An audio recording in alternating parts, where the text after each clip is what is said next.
खासदार सुप्रिया सुळे बोलतायत, थेट जाऊयात. थोडासा सुसंस्कृतपणा या राज्यात आणण्यासाठी आम्ही सगळ्यांनीच प्रयत्न केले पाहिजेत आणि आज माननीय मुख्यमंत्र्यांनी जो एक स्टेटमेंट केलंय त्याच्याबद्दल मी माननीय मुख्यमंत्र्यांचे आभार मानते.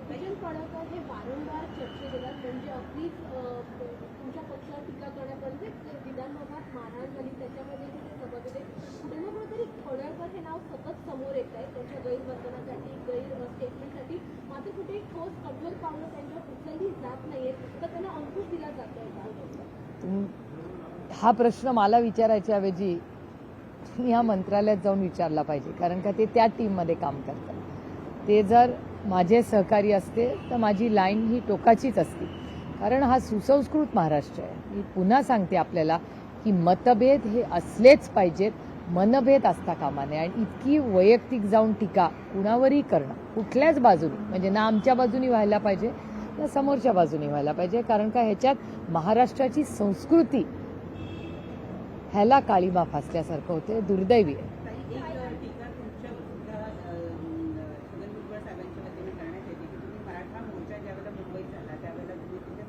समर्थन देण्यासाठी गेला, परंतु जेव्हा ओबीसीच्या मोर्चाचाही ओबीसी आंदोलनाचा मुद्दा येतो त्यावेळेला सुप्रिया सुळे काहीच बोलत. हे कधी बोलले ते?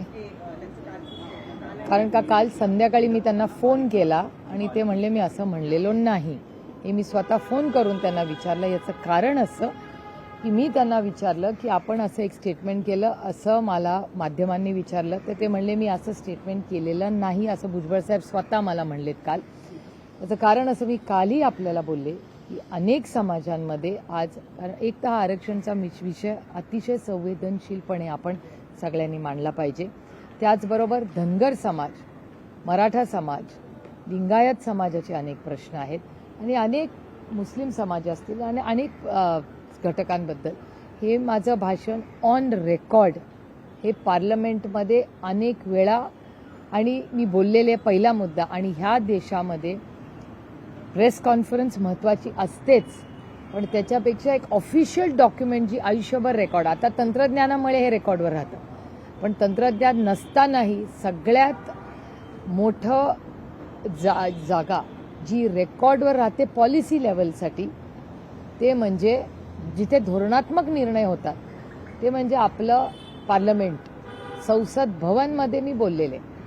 आणि धनगर समाजाबद्दल, मराठा समाजाबद्दल, लिंगायत आणि मुस्लिम समाजाच्या आरक्षणाबद्दल सगळ्यात जास्त या राज्यात कोणी बोललं असेल तर ते सुप्रिया सुळे बोललेले. हा डेटा पार्लमेंटचा मी सांगते तुम्हाला. सगळ्यांना आरोप देते. प्रेस कॉन्फरन्समध्ये किंवा सकाळच्या बाईटमध्ये छगन भुजबळ बोलले ते दोन मुद्दे मी सांगते, दोन्ही पवार साहेबांबद्दलचे. जरूर. एक, त्यांनी मुद्दा हा सांगितला की पवार साहेब ज्यावेळेला महाविकास आघाडी सरकार होतं त्यावेळेला मराठा उपसमितीमध्ये सगळे मराठेच होते, त्यावेळेला पवार साहेब काही बोलले नाही. आज मात्र ते म्हणतात की मराठा उपसमितीमध्ये सगळे मराठेच कसे मुद्दा येईल. नंबर 2, ते असं म्हणाले की पवार साहेबांनी त्यावेळेला वेगळी भूमिका घेतली होती, आता वेगळी भूमिका घेतली होती. मराठा समाजाला ओबीसी मधून आरक्षण दिलं जावं याबद्दल स्पष्ट भूमिका ते का घेतली? एक तर मी हात जोडून, आणि बाईट दाखवणार असला तर पुरी दाखवा, मी हात जोडून विनंती एका गोष्टीची करते की भुजबळ साहेब हे माझ्या वडिलांच्या वयाचे आहेत, त्याच्यामुळे आपल्यापेक्षा वयाच्या मोठ्या माणसाबद्दल, त्याच्या मताबद्दल आपण काही वेगळं मत मांडावं एवढी काही मी मोठी नाही, ना वयानी ना कर्तृत्वाने. त्याच्यामुळे विनम्रपणे मी आता विरोधात त्यांच्या बसते, म्हणून त्या छोट्याशा जागेतून मी त्यांच्याबद्दल हे बोलते, ह्याची नोंद सगळ्यांनी घ्यावी.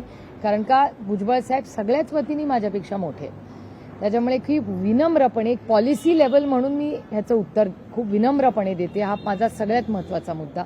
दुसरा मुद्दा, मी खूप विनम्रपणे भुजबळ साहेबांना विचारू इच्छिते किंवा आज त्या सरकारमध्ये जे जे महाविकास आघाडीमध्ये होते त्या सगळ्यांना विनम्रपणे विचारू इच्छिते की त्या सगळ्या पॉलिसीमध्ये तुम्ही सगळे पवार साहेबांनाच नेता मानत होता ना, तुम्ही त्यांच्याच पक्षामध्ये, ते ज्या पक्षाचं नेतृत्व करायचा त्या पक्षातच तुम्ही होता, त्याच पक्षातून तुम्ही मंत्री झाला, उपमुख्यमंत्री झाला, तुमच्या कष्टाचे आहेत, मी नाही म्हणत नाही, त्या पक्ष वाढवण्यात तुमचेही कष्ट होते, पण मग तेव्हा महाविकास आघाडीवर जेव्हा हे लोक टीका करतात, जे महाविकास आघाडीमध्ये मंत्री होते, ऐसा कैसा चलेगा. तेव्हा तुम्ही का नाही बोलला आणि त्यावेळीस काय मीटिंगमध्ये कुठे काय झालं याचं उत्तर मला नाही देता येणार. पण पवारसाहेब तेव्हा मुख्यमंत्र्यांशी बोलले असतील का नाही हे मला नाही माहिती. कदाचित बोललेही असतील, आपल्याला काय माहिती. पण भुजबळ साहेब त्या मंत्रिमंडळात होते तेव्हा त्यांनी पवारसाहेबांची याची का नाही चर्चा केली. ते होते ना त्या मंत्रिमंडळात. पण आता छगन भुजबळ साहेब मुख्यमंत्री देवेंद्र फडणवीस यांचं कौतुक करतायत, म्हणतात की एकमेव देवेंद्र फडणवीसच आशेचा किरण है ओबीसी मंत्रिमंडळात. ठीक है ना, समय समय में बहुत बड़ी बात होती है. हर नई सुबह होती है. भुजबळ साहेब पवार साहेबांबद्दल हेच 20 वर्ष बोलत होते. आधी बाळासाहेबांबद्दल हेच बोलायचे. त्याच्यानंतर आदरणीय पवार साहेबांबद्दल तुमच्याच चॅनलवर मी 20 वर्ष पाहिलंय ते बोललेत. आता देवेंद्रजींबद्दल बोलतायत. त्याच्यात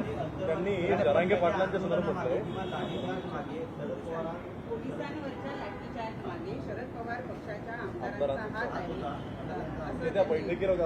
हा, माझी मी खूप विनम्रपणे आदरणीय माननीय भुजबळ साहेबांना विनंती करते की तुम्ही एक खूप मोठा आरोप हा आदरणीय पवार साहेबांच्या पक्षात जिथे मीही काम करते त्याच्यावर केलेला आहे. माझी हात जोडून भुजबळ साहेबांना विनम्र विनंती आहे की ह्याचा एव्हिडन्स काय, ह्याचा प्रूफ काय, ही मीटिंग कधी झाली, कुठे झाली आणि कोण. तुम्ही सत्तेमध्ये आहात त्याच्यामुळे आमच्यापेक्षा तुम्हालाही माहिती असेल. माझ्या माहितीप्रमाणे अशी मीटिंग झालेली माझ्या कानावर आलेली नाही, ना कुठल्या वर्तमानपत्रात आलेली आहे, ना कुठल्या रिपोर्टमध्ये मी तरी ना ऐकली आहे ना वाचली आहे.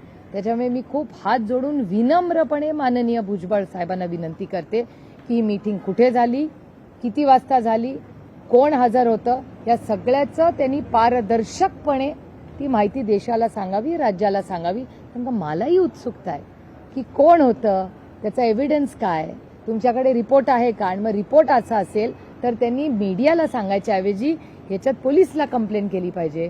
माननीय मुख्यमंत्री होम मिनिस्टर आहेत ना, त्यांना सांगितलं पाहिजे ना. तुम्हाला सांगितलं तर ठीक आहे, पण मग त्यांना जर एवढी मोठे जर त्यांनी आरोप केलाय मग ते पोलीस स्टेशनवर का नाही गेले. जर मला तुम्ही सांगितलं की सुप्रिया सुळे इथे दंगल झाली आणि अशी, मी तुमच्याशी नाही गप्पा मारत बसणार. मी पहिल्या राज्याच्या होम मिनिस्टरकडे जाईन की अरे बापरे अशी घटना झाली, अशी माहिती आहे, हा एव्हिडन्स. नुसतं मीडियामध्ये आरोप करून कसं चालेल. भुजबळांनी असे म्हटलंय की आम्ही तुफानाचे दिवे आहोत आणि जिवंत राहण्यासाठी आम्हाला हे दाखवावं लागेल. असे काय दाखवायला लागेल. ताकद दाखवावं लागेल. नाही, त्याच्यात काय गैर काय. भुजबळ साहेबांनी खूप सहन केले हो. मी स्वतः त्यांच्या कुटुंबाचं दुःख पाहिलंय. तुम्हाला आठवत असेल तेव्हा पक्ष एक होता, तेव्हा पक्षातून फक्त मी एकटीच आहे जी आर्थर रोड जेलला त्यांना भेटायला गेले होते. भुजबळ साहेबांच्या कुटुंबाचं दुःख जेवढं मी जवळून पाहिले, खूप सफर केलंय त्या फॅमिलीने. भुजबळ साहेबांची नातवंड असतील, सुना लेकी असतील, अहो त्यांचे अश्रू एक वेळ ते विसरले असतील पण मी नाही विसरलेले. अहो कधी काळी एका ताटात जेवलेले आम्ही लोक आहोत. ज्या वेदना त्यांची नातवंडांनी भोगलेल्या आहेत त्या मी स्वतः पाहिलेल्या आहेत. अहो कोर्टात मी किती वेळा भुजबळ फॅमिली बरोबर गेली आहे. आर्थर रोड जेल मी कधीच पाहिलं नव्हतं, हे पहिल्यांदाच पाहिलं मी. भुजबळ साहेब होते तेव्हा मी भेटायला गेले होते आणि मी त्याच्यात कमीपणा किंवा काही मी गेले याचं मी सांगत नाहीये. मी तुम्हाला वास्तव सांगते कारण का मला वेदना होत्यात. आमच्या चांगल्या वाईट काळात भुजबळ साहेब आमच्यावर राहिलेले आहेत आणि ती व्यक्ती खरं खोटं आरोप प्रत्यारोप मला माहिती नाही. म्हणजे त्यांच्या केसचा अभ्यास मी आजपर्यंत केलेला नाही आणि तेव्हाही मला वाटत होतं की कदाचित भुजबळ साहेबांनी काय आरोप प्रत्यारोपचा अभ्यास मी केला नाही. ते माझं पिंड नाही, ती माझी कॉर्स्ट्रेन नाही. पण त्या काळात त्यांच्या सुना लेकींबरोबर, त्यांच्या मुलीबरोबर, त्यांच्या नातवंडांबरोबर ताकदीने उभं राहिलं, ही माझी नैतिकता होती. बाकी त्याच्या मागे माझा काही नव्हतं. कोण गेलं होतं मला सांगा. पक्ष तेव्हा एक होता ना. आज ते ज्यांच्या बरोबर आज आहेत त्यांच्यापैकी कोणीतरी कोर्टात कधी गेलं होतं का कोणी त्यांना आर्थर रोडला भेटायला गेलं होतं का. मी आजचं आणि उद्याचं काढत नाही, मी फक्त वास्तवते की त्यावेळीच पक्ष आणि मी एक नैतिकता आणि त्या कुटुंबाच्या बद्दल मला आस्था आहे. आजही भुजबळ साहेबांच्या लेकी सुनांबद्दल मला प्रचंड आस्था आहे. आणि भुजबळ साहेबांनी जे विश्व शून्यातून उभं केलं ते आपण मान्यच केलं पाहिजे. कुठलाही त्यांना बॅकग्राऊंड नसताना एक नेतृत्व त्यांनी उभं केलं. ते आज आमच्याबद्दल काही बोलले तरी मी कधीच विसरणार नाही. कारण का माझ्या आईनी माझ्यावर संस्कार केलेत की आपल्याबरोबर जेव्हा एवढी जरी कोणी 2 पैशाचीही मदत आपल्याबरोबर केली असेल तर सुप्रिया त्या मिठाला जाग, आयुष्यभर लक्षात ठेव, ही माझी आई नेहमी मला सांगते. त्याच्यामुळे भुजबळ साहेब आमच्याबरोबर आमच्या चांगल्या वाईट काळात उभे राहिलेले आहेत, याची जाणीव मला आहे. आणि त्यांनी आमच्यावर किती टीका केली तरी मी त्याला कधीच उत्तर देणार नाही, कारण का मी तो काळ विसरलेला आहे. साहेब, पण दोन्ही नेते एकमेकांवरती आता टीका करतायत. जरांगेंचं समर्थन करतील त्यांना निवडणुकीत धडा शिकवणार असं छगन भुजबळ म्हणतायत, तर मराठ्यांच्या विरोधात जाणाऱ्या ओबीसी नेत्यांना पाडा असं मनोज जरांगे भुजबळांवर हे बघा, टीका ही लोकशाही आहे, प्रत्येकाला बोलायचा अधिकार आहे. त्याच्यामुळे त्या दोघांनाही जे वाटतं ते एका लोकशाही पद्धतीने ते मांडत राहतात, त्याच्यात गैर काय नाही. ह्याच्यासाठीच तर आदरणीय पवार साहेबांचं स्टेटमेंट तुम्ही गेले 4-5 दिवस ऐकलं असेल तर सातत्याने आदरणीय पवार साहेब काय सांगतायत की समंजसपणाने आपण सगळ्यांनी एकत्र बसून आपण सगळ्यांनी ही सगळ्यांबद्दल प्रेम कसं वाढेल आणि कटुता कशी कमी होईल ह्याच्यासाठी आपण प्रयत्न केले पाहिजे. ते स्टेटमेंट मी काय हजर नव्हते, दरवेळीस तुमच्याच चॅनलवर ते स्टेटमेंट गेले आठवडाभर चाललंय. ताई नागपूरला शिबिर होत आहे, मात्र शिबिरामध्ये एक फ्लेक्स आहे आणि त्या फ्लेक्सवरती लिहिलेलं आहे की दादाताई साहेब एकत्र व्हा, अशा प्रकारचा मजकूर अजित लिहिला पवार आहे. यांच्या पक्षाच्या पदाधिकाऱ्यांनी ते काल रात्रीपासून तिथं लावलेलं आहे. त्यांनी असं सुद्धा म्हटलेलं आहे की हे दोघे जण एकत्रित यावे यासाठी यशवंतराव चव्हाणांच्या पुतळ्याखाली आम्ही आमरण उपोषण सुद्धा वेळ आली तर करू. हा कार्यकर्त्यांच्या मनाचा मोठेपणा आहे आणि हे त्यांचं प्रेम आहे. मी कोणी हे केलंय त्याला आज नक्कीच फोन करीन, कारण का हे कार्यकर्त्यांचं प्रेम आहे. आमचं भाग्य की आमच्यावर प्रेम करणारे एवढे, मी नुसते कार्यकर्ते म्हणणार नाही, मी माझे सहकारी म्हणेन, हे आम्हाला मिळाले आयुष्यात. काय प्रतिसाद देणार का कार्यकर्त्यांकडे? माझा नेहमीच एका सशक्त लोकशाहीसाठी प्रतिसाद देण्याचा, सगळ्यांची मी तर सगळे बोलते, आता ते बोलणार का नाही हाच प्रश्न असतो, कारण का एका सशक्त लोकशाहीमध्ये मी सगळ्यांचीच बोलते.